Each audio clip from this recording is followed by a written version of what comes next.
porque a gente é linda e maravilhosa. A gente fez porque a gente é linda e maravilhosa e aos poucos conseguiu um mínimo de oportunidade de acesso para ocupar esses espaços. E aí, uma pessoa preta em muitos espaços é dito como revolução. E em algum momento foi.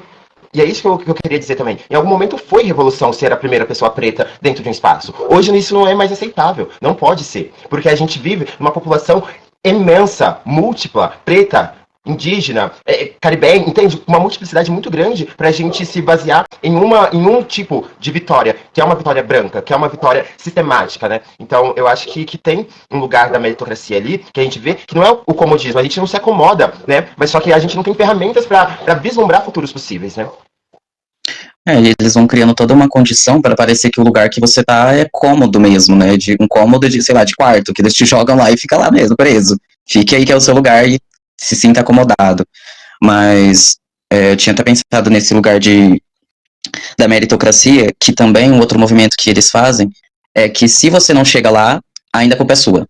Porque volta para a culpa cristã também, né? Volta porque eu não sofri o suficiente para chegar lá, não mereço estar lá. Então, é o tempo todo isso voltando para você, como se você fosse culpada do racismo, você que fosse culpada de ser trans, você fosse culpada de tudo que acontece na sociedade e que te atravessa não tem como, né, não te atravessar. Porque você tá no meio social e aí se você não quer ser atravessada, você se isola. E é isso que eles querem, né? Você isolada, silenciada, controlada, porque pro Estado, quanto mais silenciada a população é, mais controlada ela vai ser. Então não dá Exato. oportunidade, enaltece esse lugar da meritocracia que dificilmente você vai conseguir pelas mesmas vias, e ainda é culpa sua se você não conseguiu. E infelizmente, isso acontece e ao mesmo tempo não acontece. Porque uma coisa que eu percebi, né, que principalmente na pandemia, teve um grande boom, né, dessa visibilidade das questões da negritude, das questões da travestilidade, das pessoas trans, né? Essa questão, e não é uma visibilidade suficientemente boa para que a gente veja cada vez mais de nós saindo desses lugares de mazela, né? Mas só que teve uma abertura muito grande, né, por exemplo, eu comecei a fazer muitos trabalhos, mas só que isso era o suficiente, né? Então eles ganham com a gente tentando conquistar esse lugar. Eles ganham com a gente se aprisionando em um lugar teoricamente de conforto, mas não tem conforto em estar sozinha, né? Não tem conforto em estar sem as suas iguais, sem as suas semelhantes, sem as suas pessoas ali que formam a sua rede. Não é cômodo, mas só que eles fazem a gente buscar o lugar de destaque, fazem a gente buscar essa vitória branca e isso movimenta o capital. E aí dentro das militâncias, dentro das lutas, isso gera muito capital para eles. Isso gera, a gente vira renda para eles. A nossa vivência vira renda para eles.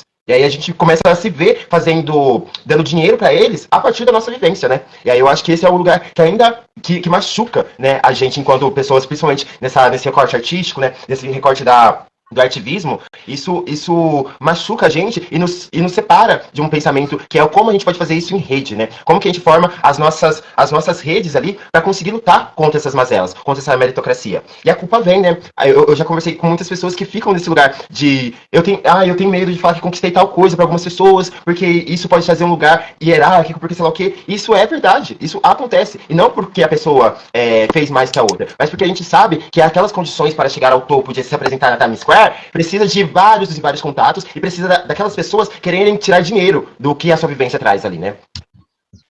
Eu acho que é nesses momentos em que a gente começa a negociar com os nossos princípios e morais, né, e aí eu aceito dinheiro para abrir espaço para outras pessoas e deixo eles pensarem, né, que estão tirando dinheiro de mim, ou eu não aceito e não abro esse espaço, mas mantenho tudo aquilo que eu acredito ser certo ou não, né, então acaba entrando nos conflitos internos, eu imagino, do que aceitar. Com certeza, com certeza. Porque até a gente formar nossas ferramentas, né?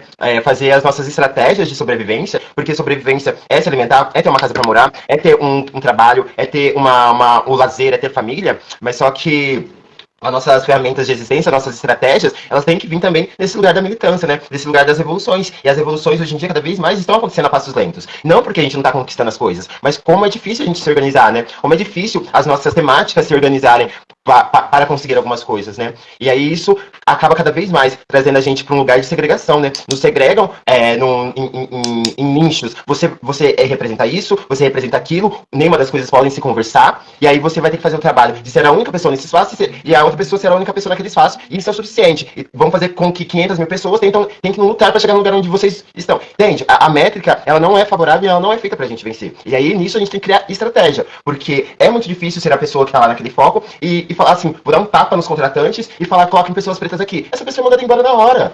Essa pessoa vai ser mandada embora na hora. Porque para ocupar aquele espaço, tem várias outras querendo. Agora, quem vai fazer o que eles querem, são poucas. E aí a gente tem que ter estratégia. Como é que a gente coloca a mãozinha aqui e tira a mãozinha dali? Como é que a gente dá esse espaço aqui e consegue e abaixa a cabeça ali? É uma coisa que a gente faz, eu faço muito ainda, né? De como habitar o espaço que habito, estar nos espaços que estou, falar sobre essas coisas, falar sobre outras possibilidades de vivência, outras possibilidades de acesso, oportunidades, sem que eu perca esse lugar onde eu tenho espaço para falar, né? E aí eu acho que entra muita estratégia, né, de cada um, e da vivência, e da pesquisa na militância, né, e da pesquisa histórica de cada pessoa, né? E aí a gente, não dá para se falar sobre o outro, né? Dá para falar sobre o que a gente individualmente faz. E aí é isso que nos afasta, às vezes, nessas frentes de militância, né? Que algumas a gente não consegue se conversar, porque é muita mazela, né? E aí se pensar só em um recorte, já é tão profundo. Na hora que a gente vai juntar os dois, começam a brigar, porque a gente não foi ensinado a fazer parcerias, né? A gente foi ensinado na meritocracia, que a gente tem que vencer, a gente tem que sobreviver, o meu umbigo tem que chegar lá primeiro, né?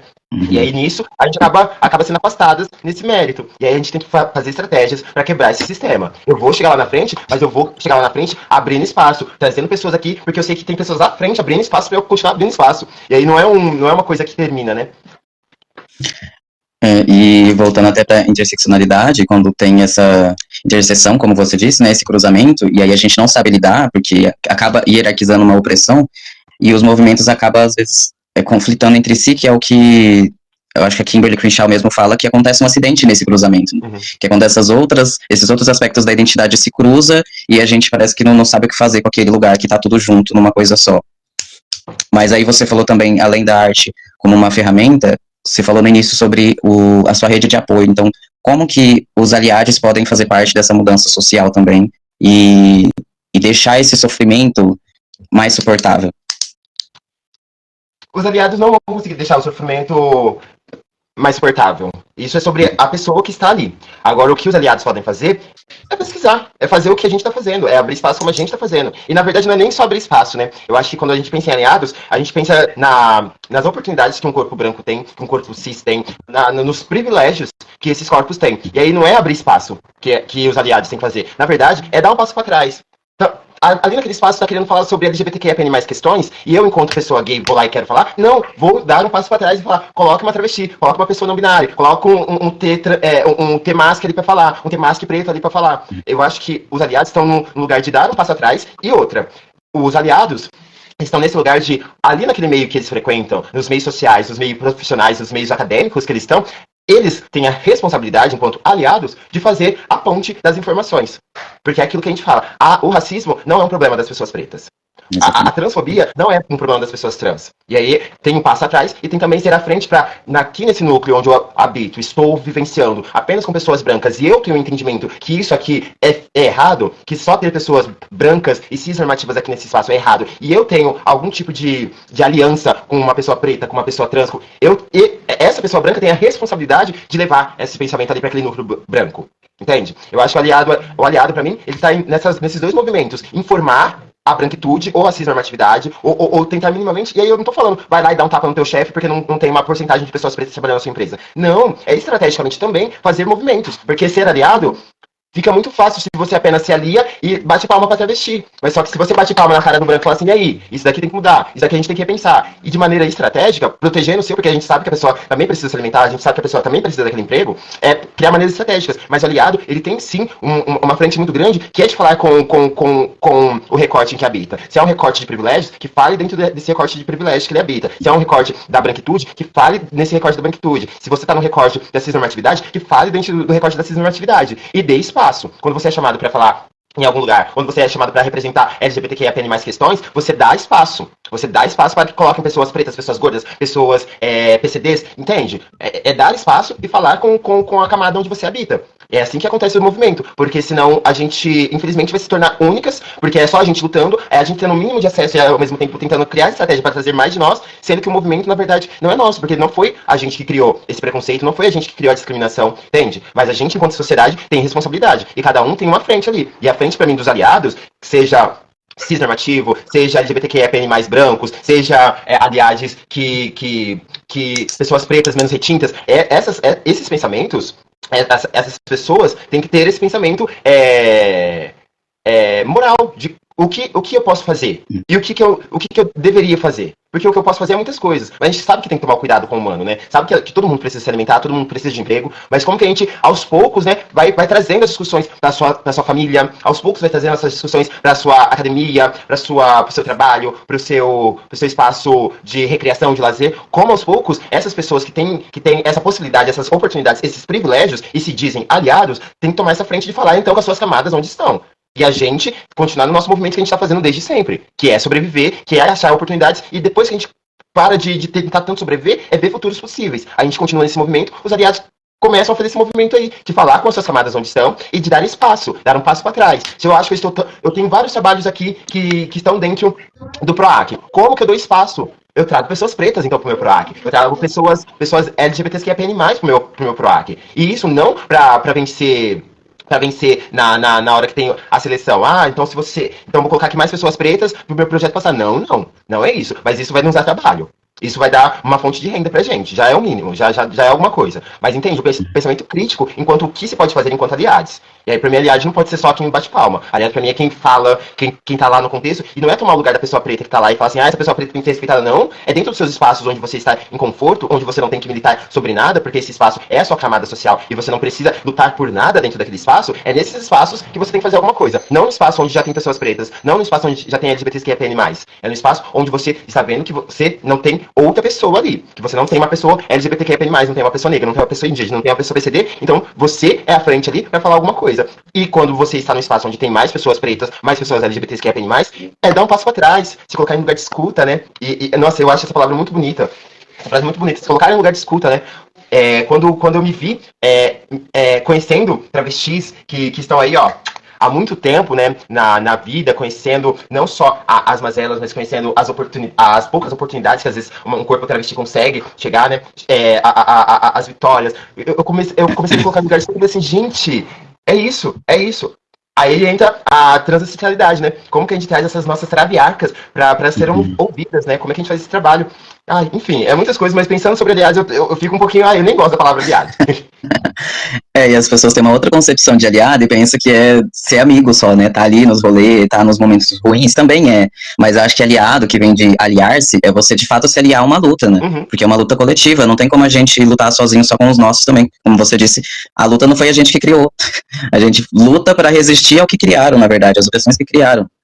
Mas eu ia até fazer uma última pergunta aqui, acho que pra gente fechar. O que de mudança política seria necessário para que a gente pudesse enxergar futuros possíveis? Ai, Dá uma de Erika Hilton agora. pior que eu tava pensando exatamente nela.